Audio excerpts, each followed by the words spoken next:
Welcome back. We're still Texas Commander Lagos here with us, our Junior Major. You were talking about lean discipline at this time. How would that work? Well, it's something that we just have to imbibe on ourselves, because what I mean is that there is no need really trying to shunt anybody.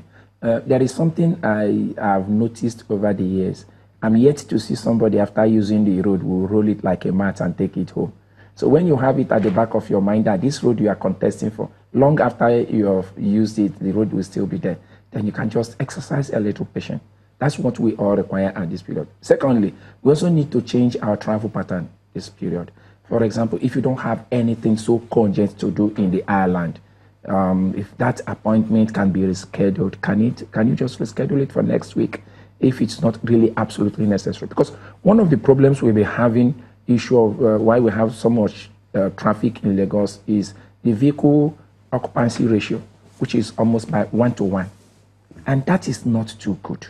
You see, in every home, about 3 cars moves every day. The husband takes a car, he's alone. The wife takes a car, he's alone. The children would go with one vehicle. And at the end of the day, the road is congested. We need to imbibe the habit of at least parking and making use of mass bus transportation, which we are lucky that at least we have it running in Lagos. You can just park your vehicle, enter the BRT just for today and tomorrow. If you ask me, most people don't go about like that on Sunday. And when you come back, you pick your vehicle there and you go home. So we've had this conversation. I do remember having to talk to you on the news at 10 about it, and I'm wondering to what extent you've gone to contain those big, large-sized trucks that have been parked, especially on the bridges leading to the island using the Alfonso Williams access.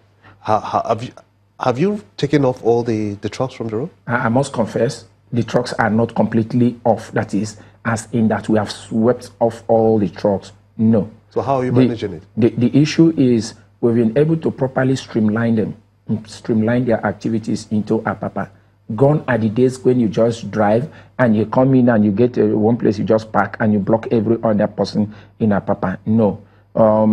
The task force we have in place now, which is being headed by the Naval Commando in charge of Beecroft, Navy Commodore Ayo,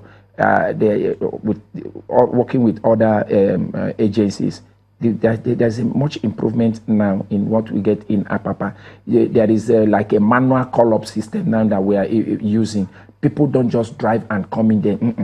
There are designated places we have mapped out where trucks cannot cross and where they can stay and wait a bit before they are called over. I don't know whether you had opportunity of driving around, because I took my time to drive around during the period of Salah break and also thereafter. You could see how these trucks have been streamlined, because the truth is that the permanent solution to the issue of these trucks is not yet there. And the permanent solution is when all these transporters will really have their holding bay, when all the shipping lines will have their holding bay, that trucks will just come in and go into the holding bay, and when it is their time, they drive straight into the port and go and pick it.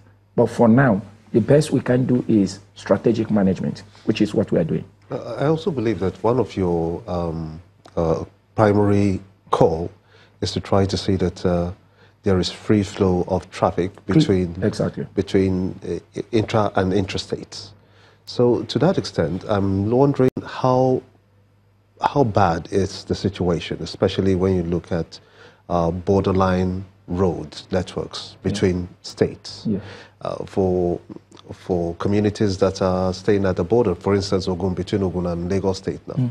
If you get to those kind of places and you see that the roads are just like death traps, to what extent have you worked with state governments to try to drum up that awareness that we need to work between states to ensure that borderline communities have their roads fixed? Let me make some clarifications here.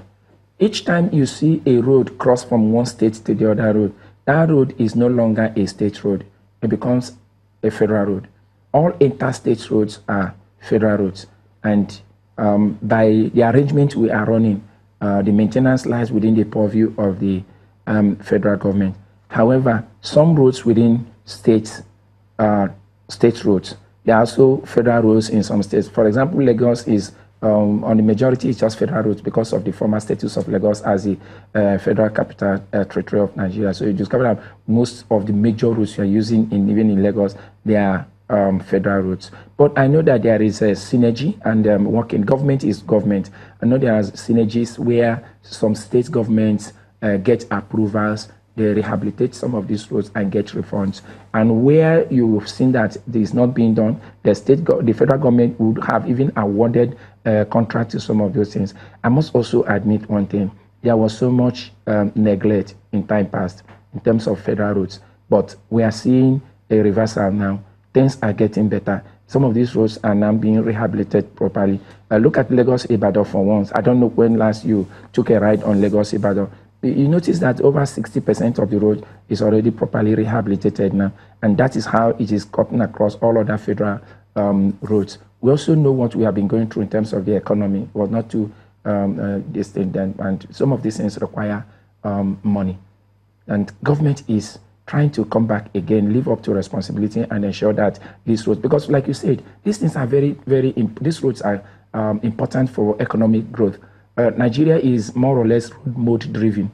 Most of our economy, everything we do here, freight services, all our travels, in over 90% road dependence. And that's why we cannot afford to have the kind of neglect we had in time past. Okay, so if this issue of neglect, for instance, if you're driving outward Lagos, there's some portions of the road that are failing. Yeah. Is something being done about that? Yeah. You've made that communication. Because the issue is for us as a Federal Road Safety Corps, you know that the issue of rehabilitating the road does not lie within our purview. No, it's not. But what the mandate I have is to conduct what we call safety audits on these roads and make appropriate recommendations to the relevant authorities. And on a quarterly basis, we conduct these road audits. And of course, because it's a federal thing, you pass it to the federal, through the Federal Ministry of Works. And if it is a state road that we audited, because I also carry out those kind of safety audits on state roads too, you make a copy available to the state commissioner for works. That is where the collaboration comes in. Then they take it up from there.